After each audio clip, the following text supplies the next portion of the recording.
नरमुंड वाली चुड़ैल राजकोट में एक एटीएम सर्विस कंपनी में काम करने वाले जितेंद्र परमार एक मध्यम वर्ग के प्रामाणिक इंसान हैं। उनकी शादी को करीब 4 साल हो चुके हैं। उन्हें एक बेटा भी है। वैसे तो जितेंद्र पाठ पूजा में कम ही मानते हैं, पर रास्ते में मंदिर या मस्जिद आ जाए तो सिर झुका भी लेते हैं। जितेंद्र की नौकरी का समय तो दिन में 8.5 घंटे होता है, पर एटीएम मशीन का फॉल्ट आने पर उन्हें रात के किसी भी वक्त सर्विस देने जाना पड़ता है। अपने इसी काम के चलते वह एक रात अपनी बाइक पर जा रहे थे। उन्हें शहर से थोड़ी दूर बसे एक रिहायशी इलाके के पास में एटीएम फॉल्ट ठीक करने जाना था। वैसे तो इस काम के लिए 2 एग्जीक्यूटिव जाते हैं, पर जितेंद्र का पार्टनर उस रात बीमार था तो सर्विसिंग के लिए उन्हें अकेले ही जाना पड़ा। स्पॉट पर जाकर जितेंद्र ने अपनी बाइक स्टैंड पर लगाए, तभी उन्हें वहां एटीएम बूथ पर एक लड़की दिखी। जितेंद्र ने सोचा कि उसे शायद पैसे निकालने होंगे और वह के ठीक होने का वेट कर रही होगी। फॉल्ट ठीक करने के लिए जैसे ही जितेंद्र एटीएम बूथ के अंदर आए, तो वह लड़की भी अंदर आने लगी। सिक्योरिटी गार्ड ने उन्हें बाहर रुकने के लिए कहा। अब जितेंद्र अपना काम कर रहे थे, तभी अचानक उसकी नज़र एटीएम बूथ के बाहर गई। वहां उन्होंने जो देखा उसे देखकर उसके पसीने छूट गए। बाहर खड़ी लड़की एटीएम गार्ड की मुंडी अपने हाथ में लिए खड़ी थी और वह जितेंद्र की ओर घूर कर देख रही थी। ये सब देखकर जितेंद्र का दिल बेतहाशा तेजी से धड़कने लगा। उन्होंने वहां से नजर हटा ली और सोचा कि ये उनका भ्रम होगा। वो ये सब सोच ही रहे थे कि तभी अचानक उनके सीनियर का फोन बज उठा। ये फोन वहां का फॉल्ट जल्दी ठीक करने के लिए था। कांपते कांपते जितेंद्र फिर से काम पर लग गए।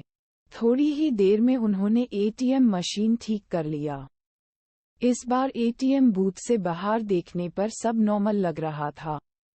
वह लड़की भी वहां खड़ी थी और एटीएम बूथ का गार्ड भी उसके पास आराम से खड़ा था। जितेंद्र ने सोचा कि पहले जो भी देखा था वह सब उसका भ्रम होगा। वह काम निपटा कर सीधा अपनी बाइक की ओर दौड़ गया। जाने से पहले उसने एक बार फिर एटीएम बूथ पर नजर डाली, तब एक बार फिर से उसका दिल दहल गया। एक बार फिर बाहर खड़ी लड़की एटीएम गार्ड की मुंडी अपने हाथ में लिए खड़ी थी। इस भयानक नज़ारे को देखकर जितेंद्र बुरी तरह डर गए और जल्दी से वहां से भाग निकले। राजकोट वापस लौटते वक्त भी उन्हें बार बार यह भास हो रहा था कि उनकी बाइक के साथ कोई परछाई चल रही है। वे घबराए हुए बीके चलाए जा रहे थे कि ना जाने कैसे अचानक ही उनकी बीके बंद हो गई और ठीक एक बरगद के पेड़ के पास जाकर रुकी। जी को यकीन नहीं हो रहा था कि उनके साथ ये सब सचमुच हो रहा है। उन्होंने नजर उठाई तो बरगद की शाखा से झूलती एक आकृति नजर आई। उसके हाथ में एक नरमुंड था और वो अजीब घरघराहट भरी आवाज में कुछ बोल रही थी। जितेंद्र जी ये सब देखकर वही जड़ हो गए। न उनकी चीख निकली, न उनके अंदर हिलने की ताकत बची। चुड़ैल पेड़ से उतरी। उसके उल्टे पांव देखकर जितेंद्र जी के पसीने छूट गए। उन्होंने आंखें मूंद ली और भगवान को याद करने लगे। चुड़ैल उनके बगल में आकर बैठ गई और उनका सर सहलाने लगी।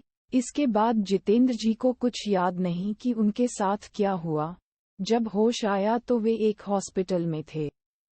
सुबह कुछ स्थानीय लोगों ने उन्हें बेहोश पड़ा देखकर हॉस्पिटल पहुंचा दिया था।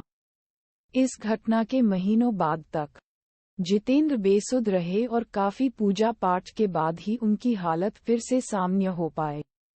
अब वे राजकोट छोड़ चुके हैं और एक सामान्य जीवन जी रहे हैं।